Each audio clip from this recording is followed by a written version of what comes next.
মাটির আদমকে প্রথম সৃষ্টি করিয়া ঘোষণা করিয়া দিলে শ্রেষ্ঠ বলিয়া, তাই তো নূরের ফেরেশতা করে আদমকে সেজদা। সুবহানাল্লাহ পড়েন। তাই তো নূরের ফেরেশতা করে আদমকে সেজদা। সবার চেয়ে সম্মান দিলে মাটির আদমকে।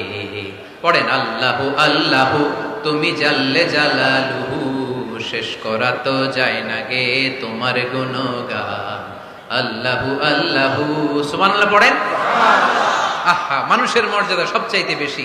এজন্য যাকাত যারা নিতে আসে তাদেরকে অপমান করা যাবে না। এর কারণ যাকাত দিয়ে আপনি কোনো করুণা করেননি, বরং ওরা যাকাত নিয়ে আপনাকে এই ফরজ ইবাদত করার সুযোগ করে দিয়ে আপনার প্রতি করুণা করে গিয়েছে। আওয়াজ করে বলেন ঠিক কি না? অনেকে মনে করে আমি যাকাত দেই, আমি মনে দয়া করছি, আমি মনে হয় করুণা করছি। আচ্ছা, যারা গরিব ওরা যদি যাকাত না নেয় ওর সমস্যা আছে? নিমুনা যাকাত